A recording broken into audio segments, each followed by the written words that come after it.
How are you? I'm good. Nice to see you. Hello? Nice to see you. Can you hear me? You too, Roberto.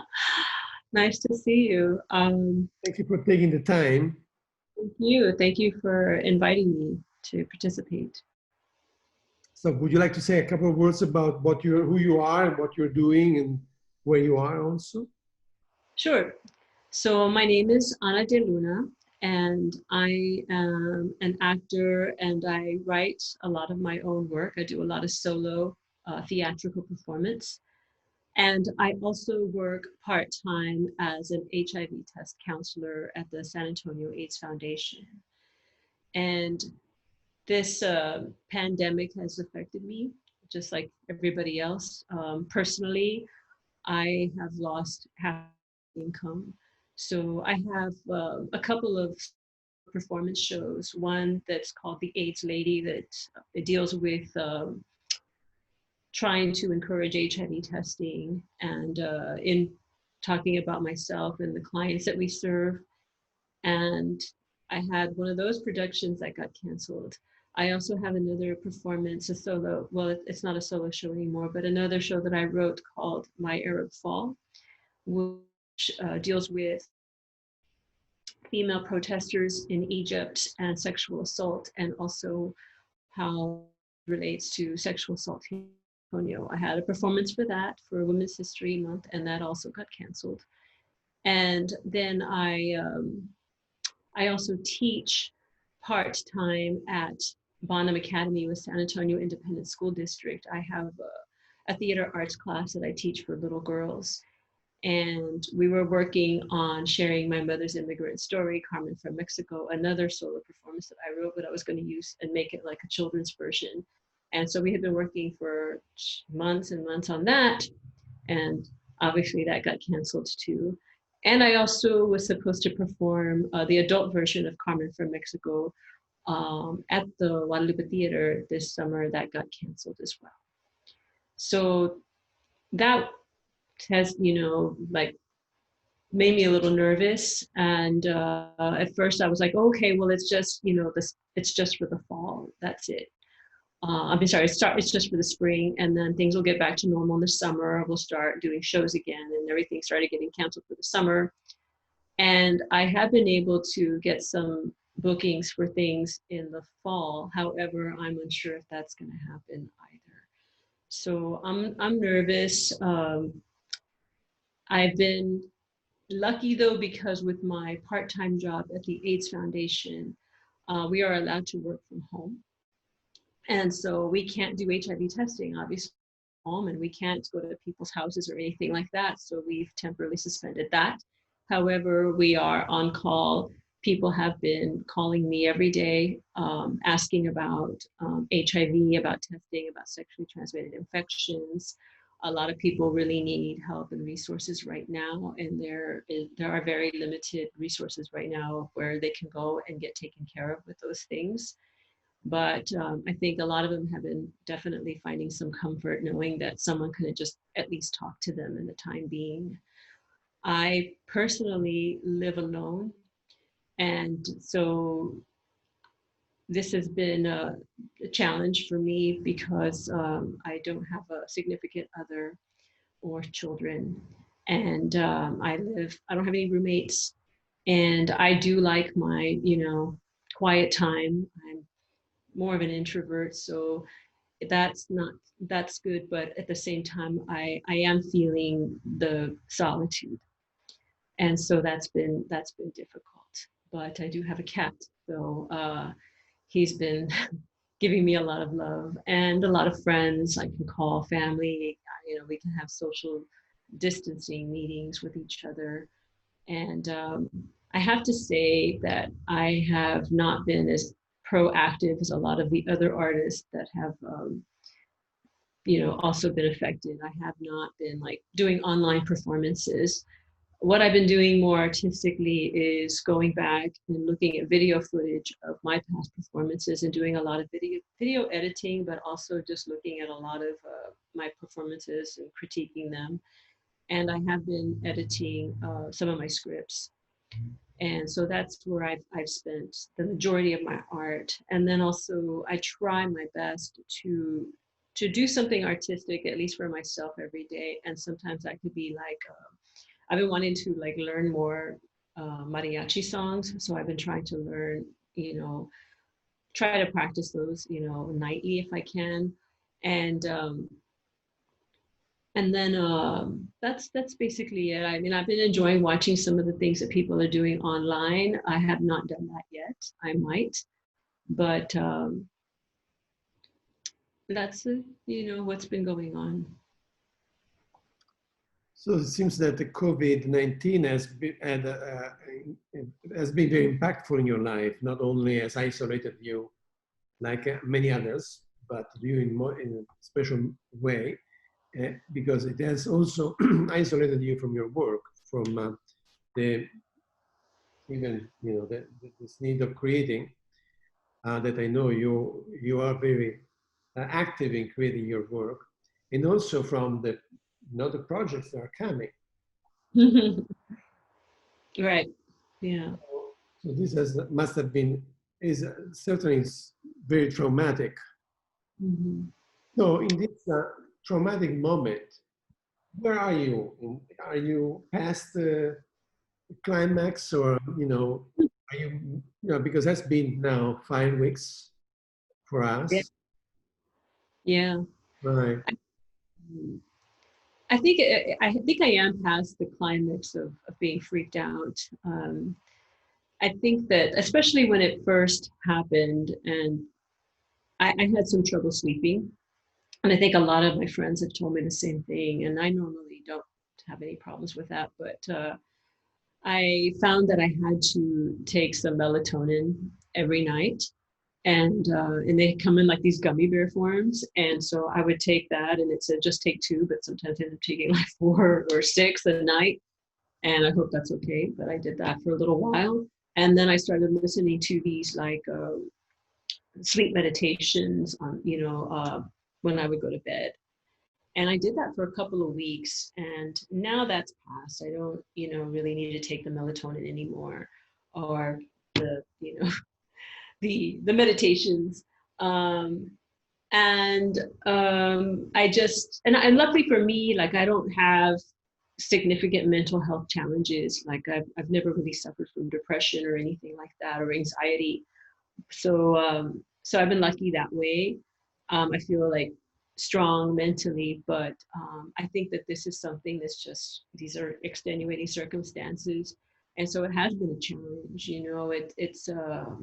I walk a lot, I exercise a lot. And so I've been running, I've been trying to make it, you know, one of my things is that I wake up, it's like, okay, let's do it. So I've been trying to develop better habits, like 7 or 8 a.m. I'm outside. I'm either biking, I'm either jogging, or I'm just walking, and making sure that I don't gain weight during this. And that's helped out a lot. And just observing, just watching people, watching the animals, just kind of getting in touch with, definitely with nature has helped. And but when I am walking out or about and I see families or couples together, I feel like like really sort of envious and just kind of sad that they get to be together. And then when I walk by them, they're like kind of so I feel like I have the plague or something. And I'm also covering up too. It's just so bizarre. And then like also just some other self-help is just like, I mean, taking like these long baths every night and listening to different podcasts. So that's helped. I think that yeah, I definitely feel that the major freak out part of me is gone. But then I also sometimes think about, wow, what if this goes on like past the fall and then into next year? Right now, I'm okay financially. I have received a little bit of COVID-19 artist relief money to help out with some of those shows that I lost, but I don't know how long that's going to last. And so I'm like, I think I'm okay, but who knows? I still haven't gotten my stimulus check, which is supposed to be, I think I'm supposed to be getting it any day now, according to the IRS. And so that will help a little bit as well.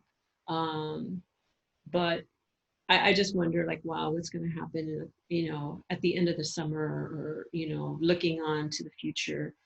And I do worry a little bit about the finances, but other than that, I think I'm doing pretty well.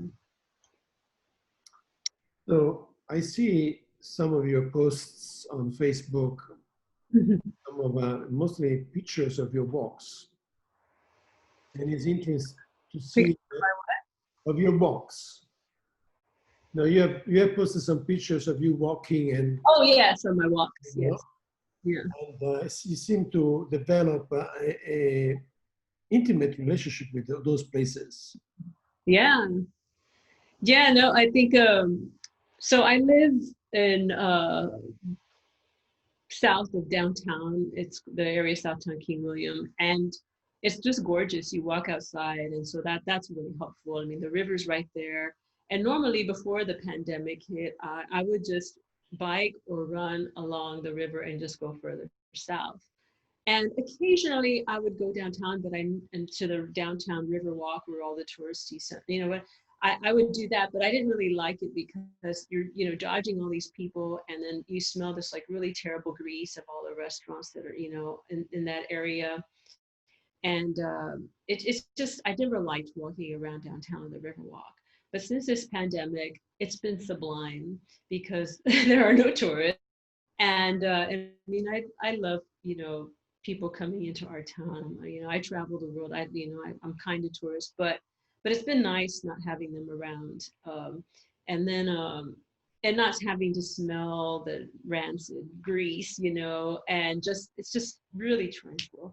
And so I've been watching instead of like running on down, in my neighborhood, most days now I go and I either jog or I walk in the downtown Riverwalk area. And I've been like noticing a lot of things that I had never seen before. There's some familiar, but definitely been taking the time to just like really stop and think, look at the ducks, uh, all the different kinds of flowers, and just the sounds, the birds, the church bells, the water, and just rediscovering my hometown without all the chaos. And just been really, really enjoying it, seeing all the restaurants, boarded up. And I sometimes walk by this one restaurant that's called the Mexican Manhattan. And I used to go to it sometimes, but I haven't in years.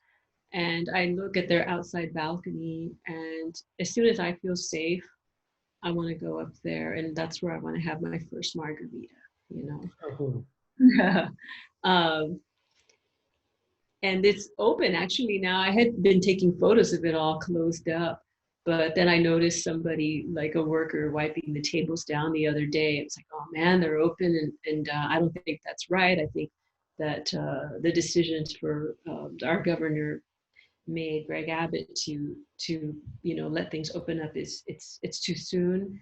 Um, I do feel for the workers, and especially people who are working gigs.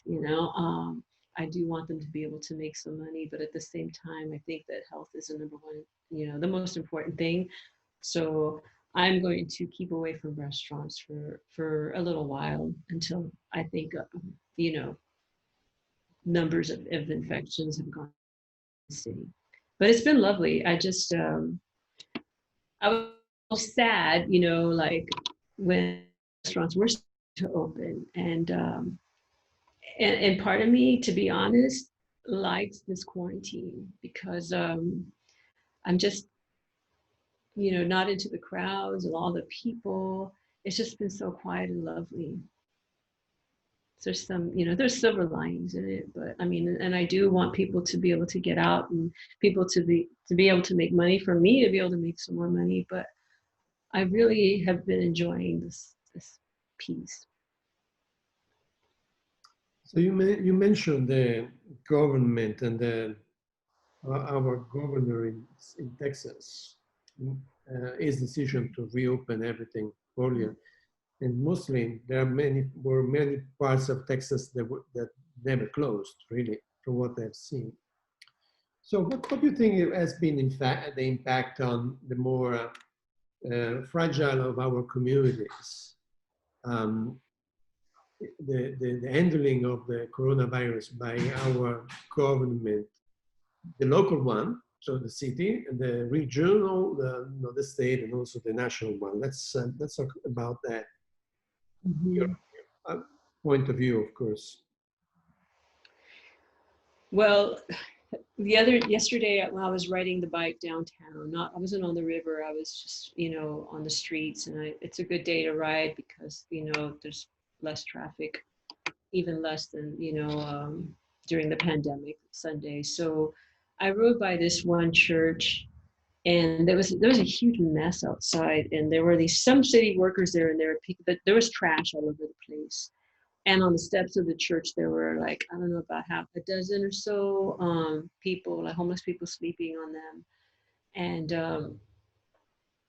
and I was like, what's with all the trash? Why is the trash all over the place? I mean, did the wind knock it over? And I don't think so. Those garbage cans are pretty, they're covered. And then I thought, like, well, you know what? Maybe the homeless people were going through the trash at night looking for something to eat, because a lot of these churches that serve food for the homeless, all these, little kitchens, can't do that right now. And so there are, some places that the homeless can go. We have Haven for Hope, but you have to, you know, uh, register with them and follow their rules. And a lot of people that are homeless are mentally ill, and and a lot of them don't want to go there, for various reasons.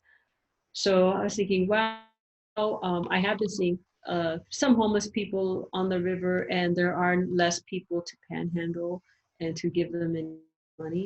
And so I'm wondering for them, like, what's it like? And a lot of them have masks. I have to say, I've seen more homeless people wearing masks than the non-homeless population. Uh, so I see how this has affected them, and it's as hard as it is for us. um, I wonder, wow, they they have this to also deal with. And then I used to see on my walks downtown a bunch of there are certain churches that would help and take in people that were, undocumented, that were passing through. And I haven't seen much of that lately, so I'm wondering, like, where they are.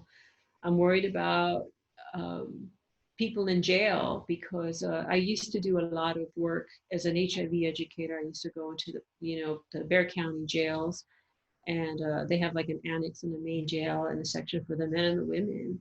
And I've been hearing, like, the other day there was another 100 new cases, and most of them were people in jail. So I'm worried about them, and what's being done to help them with some physical distancing.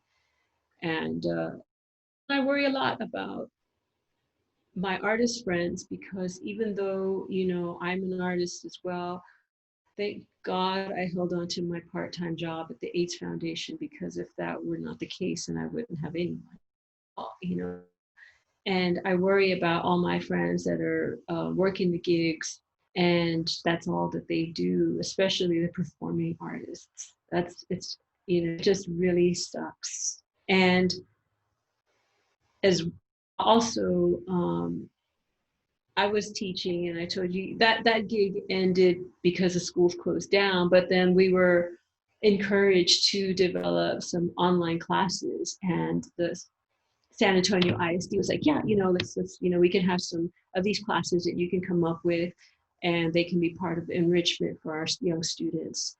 And because they weren't getting any art, and so we did develop some stuff, and I was doing that through another nonprofit arts organization, Jumpstart Performance Company. And Jumpstart, like a lot of other arts organizations in San Antonio, receive funding from our City of San Antonio Department of Arts and Culture. And they lost their funding from the city because San Antonio gives money to them through what we call our HOT tax, which stands for the hotel occupancy tax. And that is contingent on people coming and staying in our hotels. And since that stopped, there is no money for that. And I'm hoping because of that, that the city realizes, you know what, we need to fund arts in a better way. If we want to support our artists, if we say we want to be a city that encourages that, then we need to figure out a way to pay artists and arts organizations when it's not contingent on, tax money from the hotels. So you mentioned your part-time job. How is COVID-19 affecting the HIV population that you know of? That I know of is so we actually we didn't go into our quarantine until maybe a couple of weeks after most organizations did.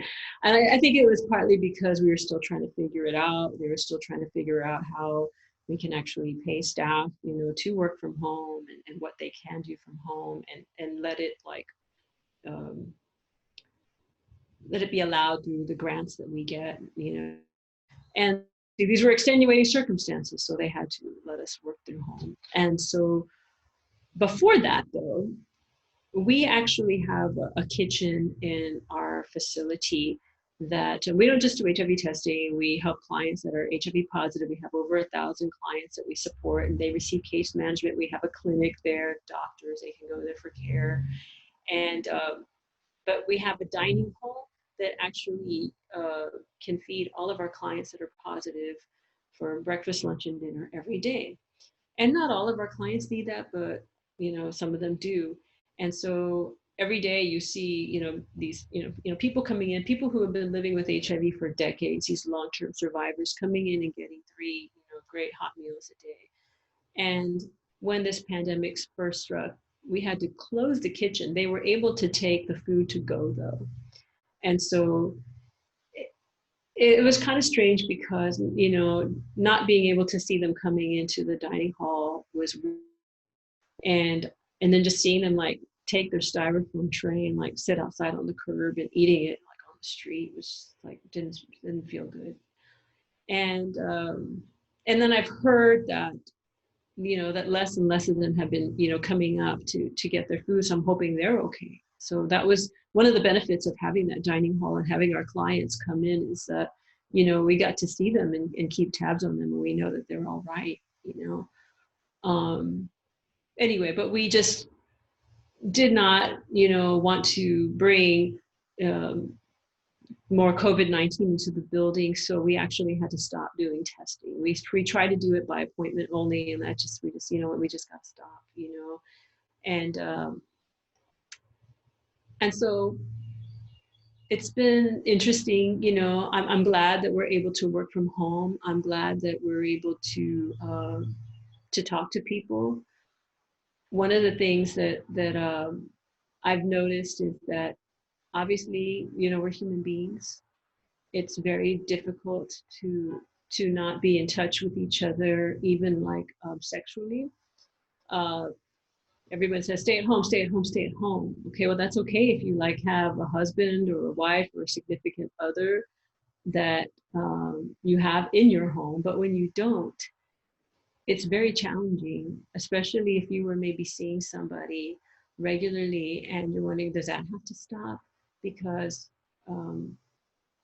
human beings, we need touch, we need, love, we need sex. And I've gotten some calls from people who are like really upset because they're having symptoms for like chlamydia or gonorrhea, or, or other things which, can be discharge or really painful urination. And, we cannot judge them for going out and having sex during a pandemic in a way, because,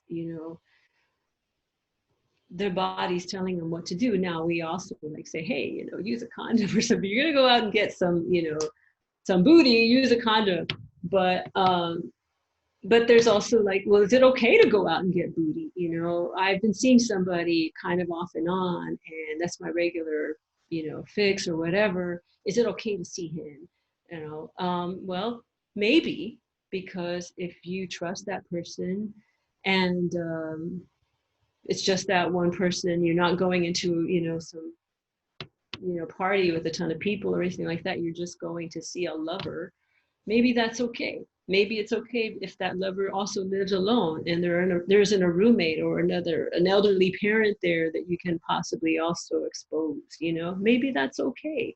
And if this other lover of yours is practicing, like physical distancing as well, wearing masks or whatever, is and out like going, who knows what, to a gym or something like that, that's, or somebody's like made up gym in their garage, if you trust that they're taking care of themselves, that's okay. Maybe that's all right, because it's just, people are still going to, have certain needs. And I totally get that, especially, here, me by myself, it's not easy to do the social distancing. And we're trying to get away from calling it social distancing. Everybody's like, call it physical distancing, because social distancing, we want people to be social. We want them to call each other up. We want to, but, sometimes it's hard, just like, oh, let's just watch a movie together on Netflix, That's not the kind of Netflix and chill that most people like, So it's been interesting, for work, and to the point where I'm like thinking, if one of my next pieces, I was actually thinking of writing a piece about what it's actually like, why it's going to focus like on HIV test counselors more than like the people that are positive, like why we got into these careers, But I'm thinking now it's kind of like been morphing into focusing on this pandemic and our, conversations with people that are calling in that need help, And the interesting thing is that, they're probably, if they go out and have sex, they're not going to catch COVID-19. If they go out and have sex, they might catch, an STI. And it's difficult to get treated for that stuff right now, because all of the clinics, a lot of them are closed, or they're going by appointment only, so there's just like all these, other layers of things going on. And it just, for me, it just all comes down to, basic human needs, and then also to be compassionate about that. Just for what is a STI? Sexually transmitted infection, sorry. Chlamydia, gonorrhea, syphilis, herpes, warts, crabs, HIV, is always there. So what do you know about the undocumented population that is locked somewhere, or in places that we know of in Texas? Do you know anything about what is happening to those people that have been, to the young people that have been separated by from their families, and the families that have been locked down somewhere? Do you have any, I know that you are involved, or at least very informed about these problematics in Mm-hmm. your state. Mm-hmm. Anything that to share with us? Are you talking about like children being separated from their parents? Right. That's okay. Yeah, and also the parents that have ended up somewhere else, right? Oh, wow. I can't even, so I have not been volunteering in that capacity.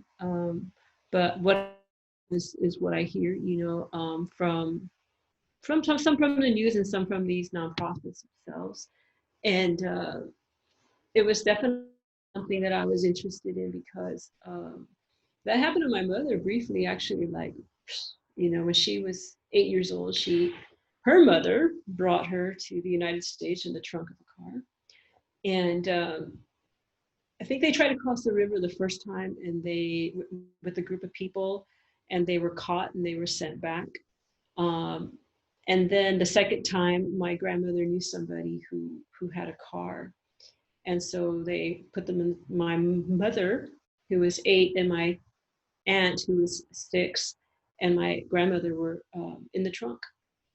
And as soon as they, got across the border, they put more air in the back in the tires so that it wouldn't look low. And as soon as they the driver felt it was safe, they let them out. And but the first time when they tried to cross the river, they were caught and they were separated. My mother was separated from her mother, and they were all wet. Nobody gave them a towel or a blanket. They were little girls, and they had their mother somewhere else, and they were asking her questions. And she remembers being very scared, uh, not knowing what was going on. But then, they just like sent them back to Mexico. So I'm thinking like for the ones that are going through it now, like being separated for, gosh, a year from each other.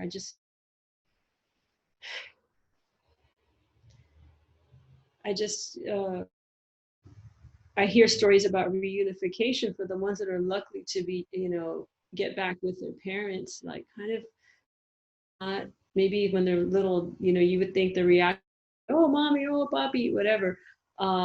It's kind of bizarre. Sometimes they're a little bit indifferent, and I'm sad that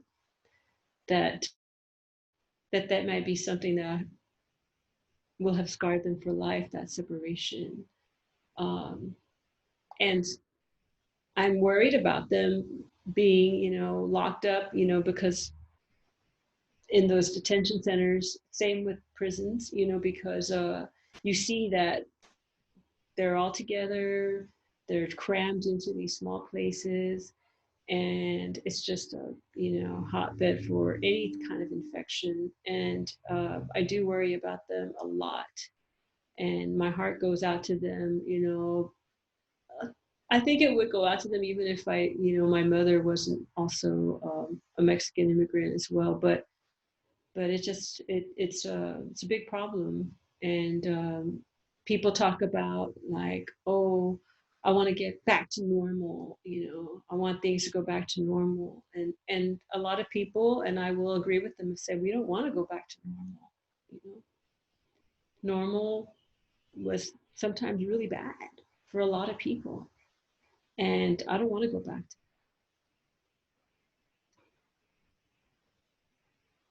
Yeah. So what is for you going back to normal? Mhm. Is there a normal, an acceptable normal to go back to?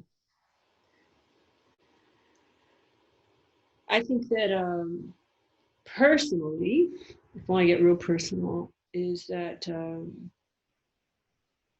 I don't want to go back to the. I think like if right now I'm single, and I want to be in a relationship,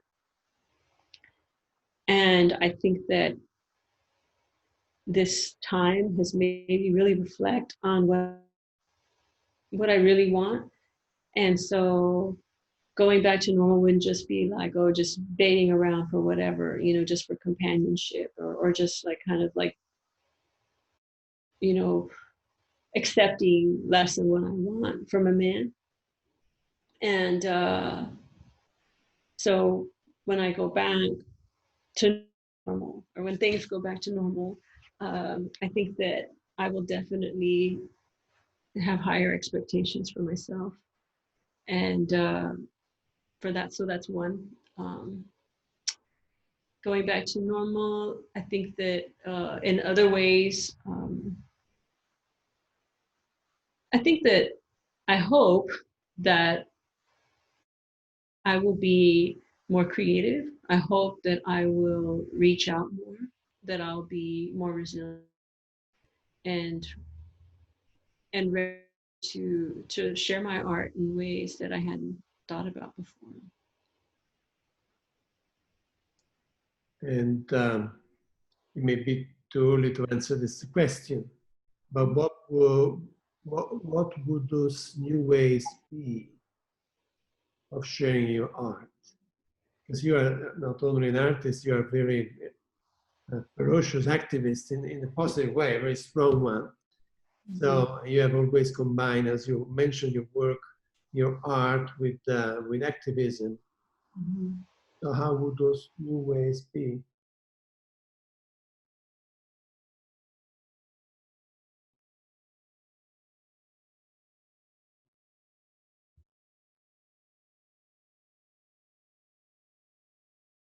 And so I think I just,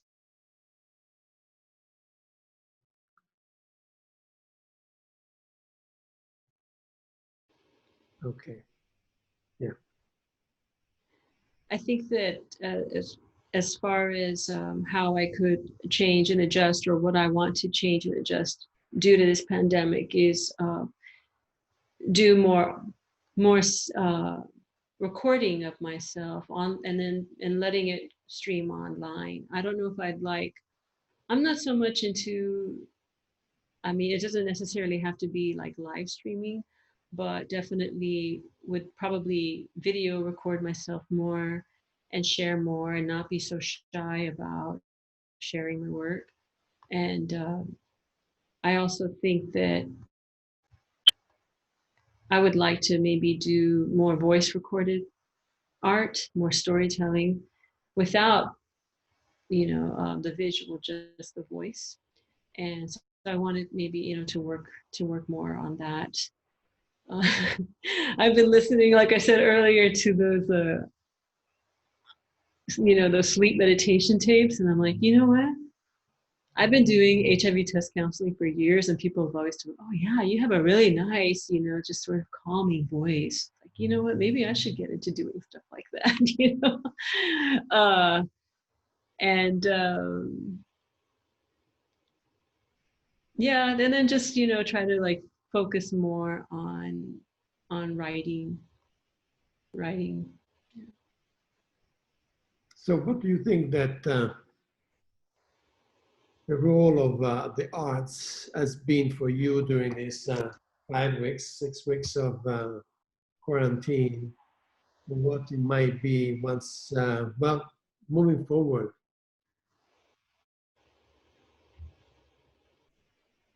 I lost you, Roberto. I was saying, how is, so what is the role of the arts during this quarantine? How did you, how is, whether that helped you?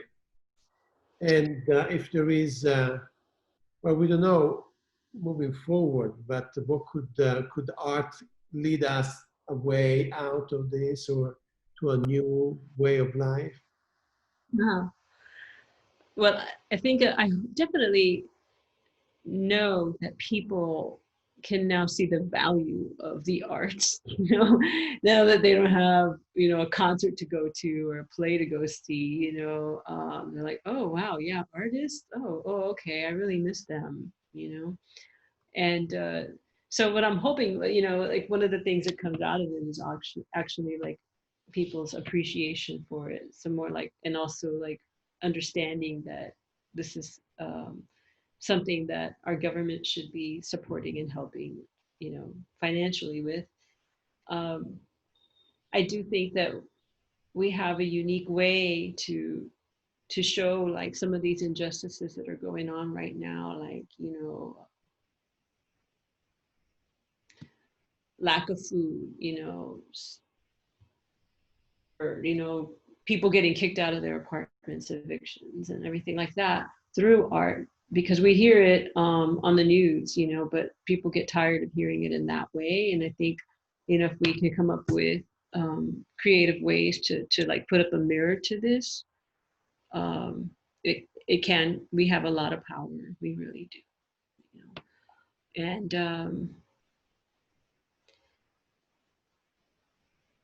I just I just sometimes it's hard, is for me personally, to do things without like the structure of um, a grant or a project that someone else has given to me. Part of it has been hard for me to like kind of motivate myself to come up with a project like what you're doing now. um, so I think that this whole thing has just probably forced us, and hopefully will teach us that we have to all be proactive and take care of ourselves, yes, but our own art, we have to do it ourselves. And I've been doing that myself, but I have to do a better job at doing it totally alone. well, maybe it doesn't always have to be alone. You can, get other contributors or collaborators, um, online or streaming and everything like that. But but I think we have to trust that our audience is out there, that people really, to their core, want a better life for themselves, and for other people. Not everybody cares about other people, but a lot of people do, So I think we do have a unique voice. And on that note, what would be your dream project? My dream. Oh gosh, let's see.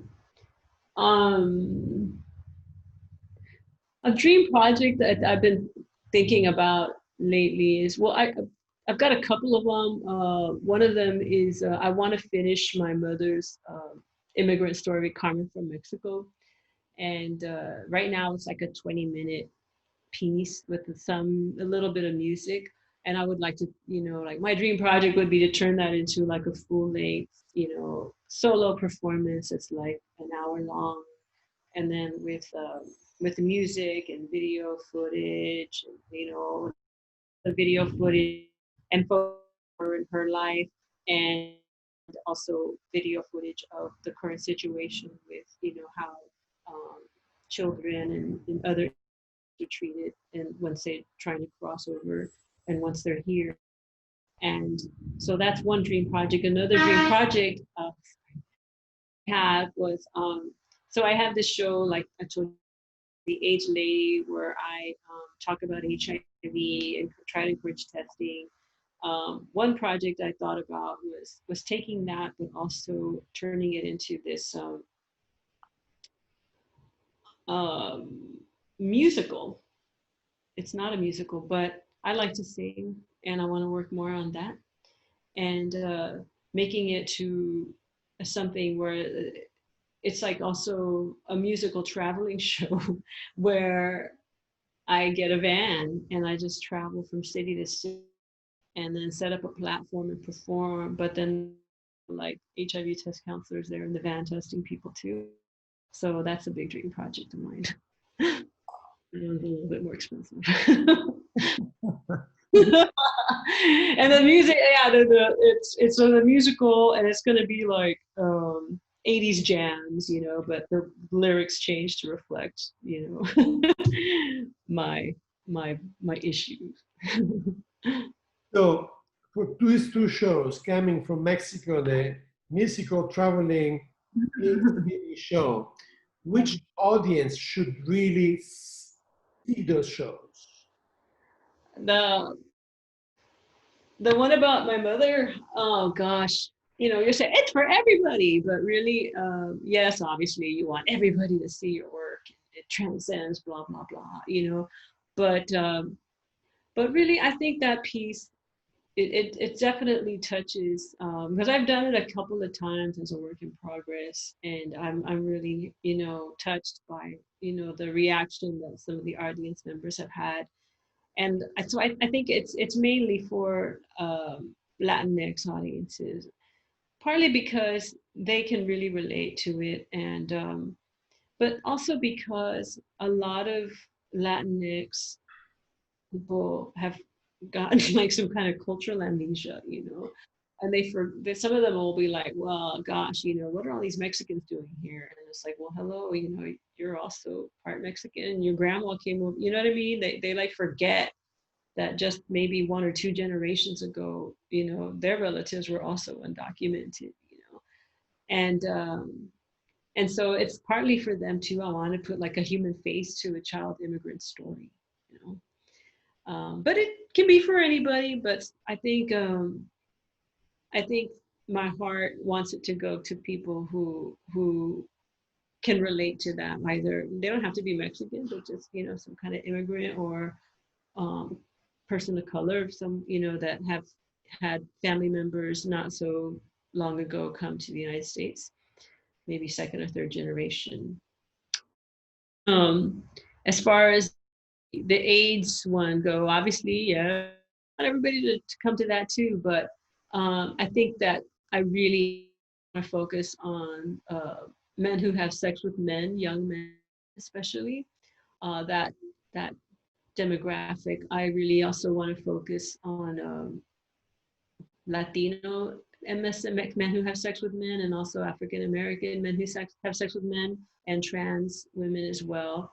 And so that, and just young people in general, really, even gay, straight, bi, whatever. So just to finish up, the last question. Mm-hmm. So what is the best gift that your art has given you? The best gift that my art has given me is, I think, a sense of purpose. It has made me, and it's also like helped my self-esteem, and it's given me the ability to live a life that isn't just clocking in and out 8 to 5. As an artist, sometimes you work harder and longer than 8 to 5, but it's made me feel like, that I have something to give that people do want. And whenever I perform, especially like when I've performed things that I've written, um, for example, my first solo show was called Chicana Atheist, because I'm an atheist, and it's kind of hard to be an atheist and Chicana, and especially growing up was really hard. And so I wrote a show about it. And then I remember one of the first times I performed it, it's like 15 years ago or so. This woman came up to me. She was of Asian descent, but she came up to me. She was like, "Oh my God, thank you so much, Anna. I'm an atheist too, and I just happened to see in the paper that someone was writing a show about atheism, and so I brought my husband, and